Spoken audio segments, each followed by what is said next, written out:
கர்த்தருக்கு ஸ்தோத்திரம். சங்கீதம் 111:4. அவர் தம்முடைய அதிசயமான செய்கைகளை நினைவு கூறும்படி செய்தார். கர்த்தர் இரக்கமும் மன உருக்கமும் உள்ளவர்.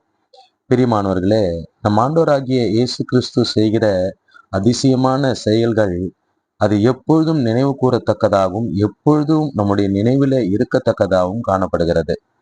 அப்படி நினைவு கூறத்தக்கதான, எப்பொழுதும் நினைவிலே இருக்கத்தக்கதான அதிசயங்களை செய்கிற அவர் இரக்கமும் மன உருக்கமும் உள்ளவராய் இருக்கிறார். இந்த வார்த்தையின் அடிப்படையில நாம் ஜெபிக்கலாம்.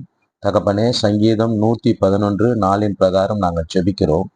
எப்பொழுதும் நாங்கள் நினைவு கூறத்தக்கதாக, எப்பொழுதும் எங்களுடைய நினைவில் இருக்கத்தக்கதாக அதிசயங்களை செய்கிற நீர் இரக்கமும் மன உருக்கமும் உள்ள தேவனாய் இருக்கிறீர். இப்பொழுதும் இந்த ஜெபத்தை, இந்த வார்த்தையை கேட்டுக்கொண்டிருக்கிற அப்பா, ஒவ்வொருவருக்கும் அதிசயமான செயல்களை அவர்கள் நினைவிலே எப்பொழுதும் இருக்கத்தக்கதாகவும் எப்பொழுதும் அவர்கள் நினைவு கூறத்தக்கதாகவும் அதிசயமான செயல்களை இரக்கமும் மன உருக்கமும் உள்ள தேவனாகிய நீர் செய்யும்படியாக நான் ஜெபிக்கிறேன்.